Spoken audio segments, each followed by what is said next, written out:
श्री राम जय राम जय जय राम।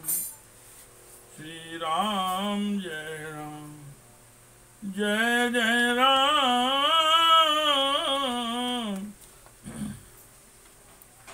श्री राम जय राम जय जय राम। श्री राम जय राम जय जय राम। श्री राम जय राम जय जय राम। श्रीमद् वाल्मीकि रामायण का बालकांड का 61वां सर्ग। एकषष्टितमः सर्गः। विश्वामित्र की पुष्कर तीर्थ में तपस्या तथा राजर्षि अम्बरीश का ऋषि के मध्यम पुत्र सुनह सेब को यज्ञ पशु बनाने के लिए खरीद कर लाना।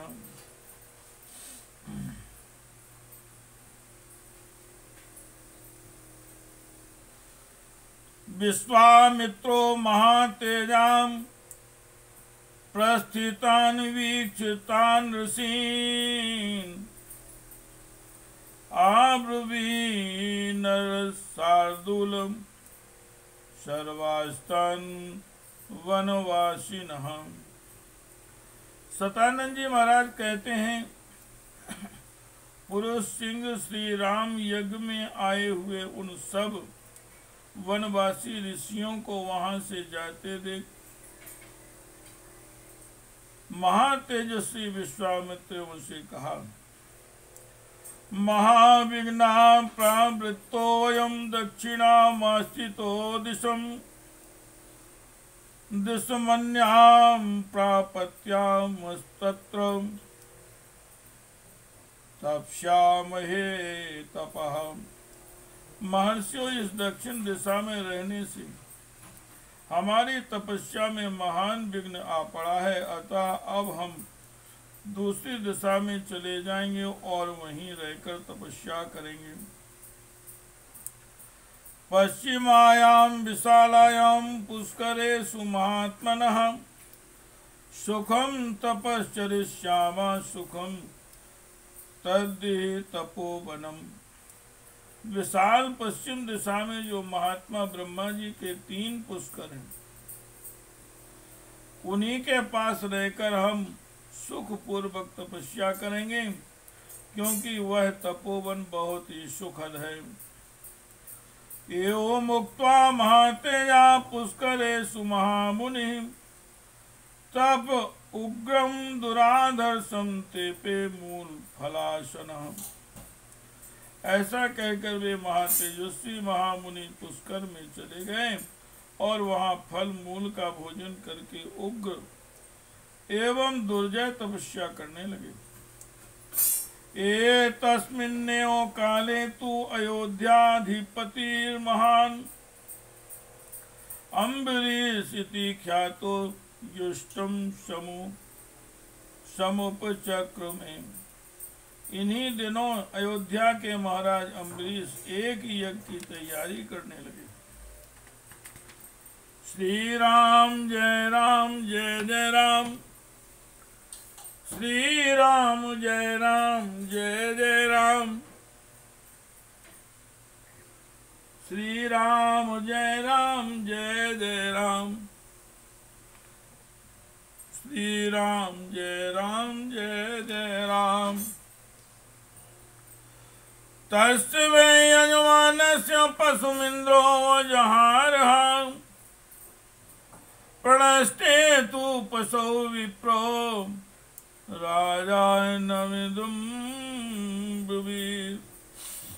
जब वे यज्ञ में लगे हुए थे, उस समय इंद्र ने उनके यज्ञ पशु को चुरा लिया।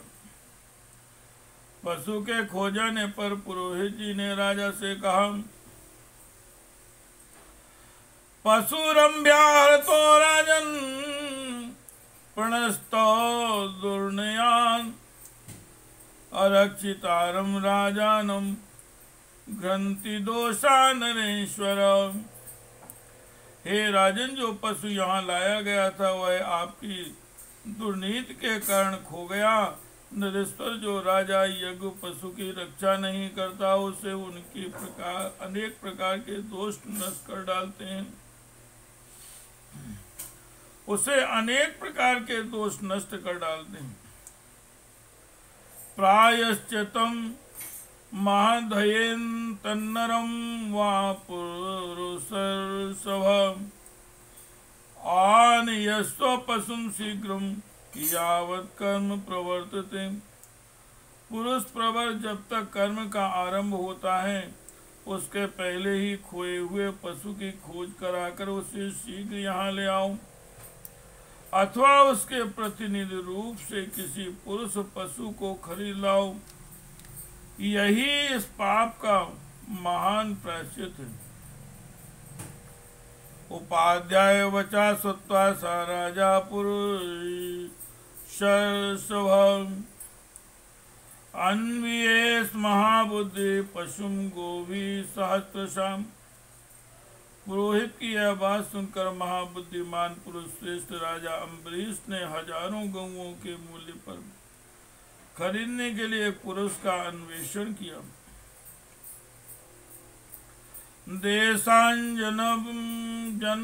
जनपदांस्तान नगराणि वनानि च आश्रमाणि च पुण्यानि मार्गमाणो महीपतिः शापुत्र सहितं तासभार्यं रघुनंदनं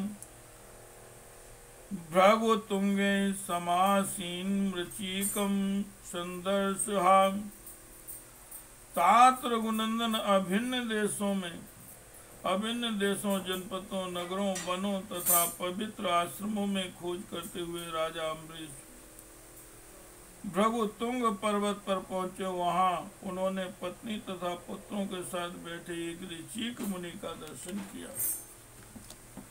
श्री राम जय जय राम, श्री राम जय जय राम।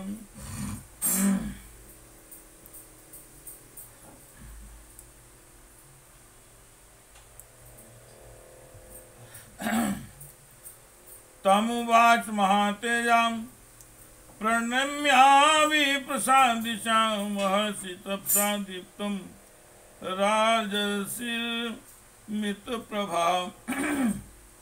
अमित कांतिमान एवं महातेजस्वी राजर्षि अम्बरीश ने तपस्या से उद्दीप्त होने वाले महर्षि ऋचिक को प्रणाम किया और उन्हें प्रसन्न करके कहा। पृष्ट्वा सर्वत्र कुशल मृचिकं तामिदं वचः गवां सशास्तेन विक्रीणी से सुतं यदि पशोरर्थे महाभां कृतकृत्यो अस्मि भार्गव। पहले तो उन्होंने ऋचिक मुनि से उनकी सभी वस्तुओं के विषय में कुशल समाचार पूछा। उसके बाद इस प्रकार कहा, महाभाग भृगुनंदन, यदि आप 1,00,000 गौएं लेकर अपने एक पुत्र को पशु बनाने के लिए बेचें तो मैं कृतकृत हो जाऊंगा।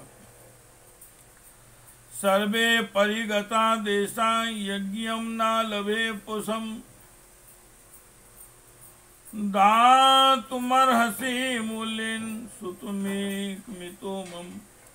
मैं सारे देशों में घुमाया परंतु कहीं भी यज्ञोपयोगी पशु नहीं पा सका, अतः आप उचित मूल्य लेकर यहाँ मुझे अपने एक पुत्र को दे दीजिए।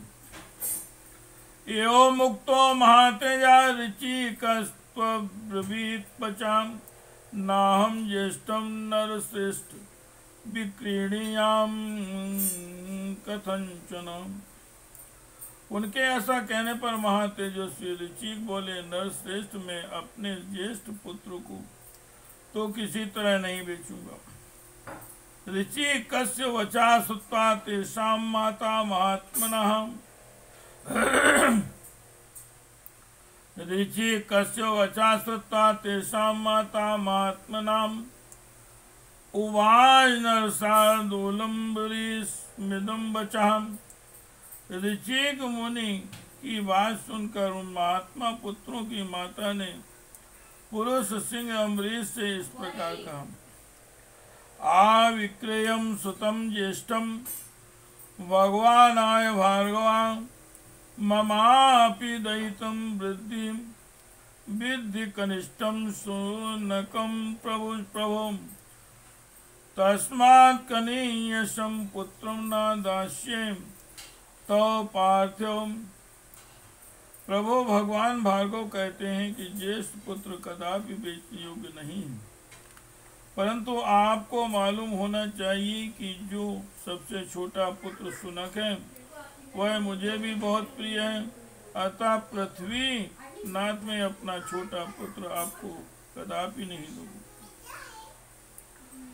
प्रायण ही नरश्रेष्ठ ज्येष्ठाम पितृसु वल्लभाम मातृणाम चाकी कनीयांस तस्मान रक्षे कनीयसम। नरश्रेष्ठ प्राय जेठ थे पुत्र पिताओं को प्रिय होते हैं और छोटे पुत्र माताओं को, अतः मैं अपने कनिष्ठ पुत्र की अवश्य रक्षा करूंगी। श्री राम जय राम जय जय राम, श्री राम जय जय राम, श्री राम जय जय राम। उक्त वाक्य मनो तस्मिन् मुनिपत्न्यां तथैवचां शुनासे पास्यं राम मध्यमो वाक्यं ब्रवीत्।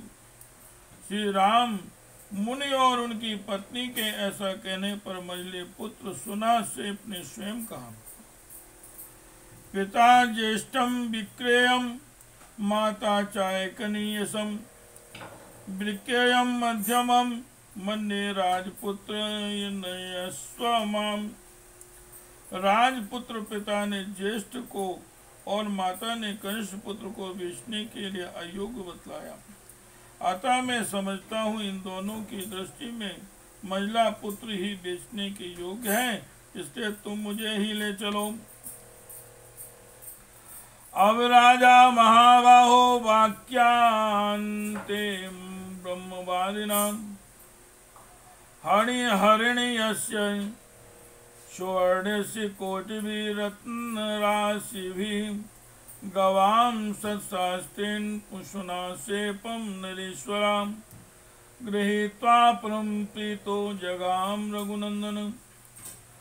महाबाहु रघुनंदन ब्रह्मवादी महिले पुत्र के ऐसा कहने पर राजा अम्बरीश बड़े प्रसन्न हुए और 1 करोड़ स्वर्ण मुद्रा रत्नों के ढेर तथा 1 लाख गऊओं के बदले सुनासेप को लेकर वे घर की ओर चले। अम्बरीशस्तु राजर्षि रथमारोप्य सद्वराम शुनासेपम महातेजां जगामासु महायशां।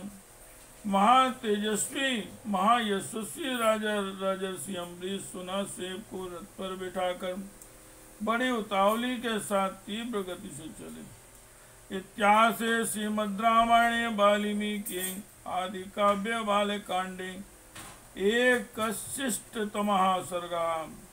इस प्रकार वाल्मीकि निर्मित आर्ष रामायण आदि काव्य के बालकांड में 61वां सर्ग पूरा हुआ।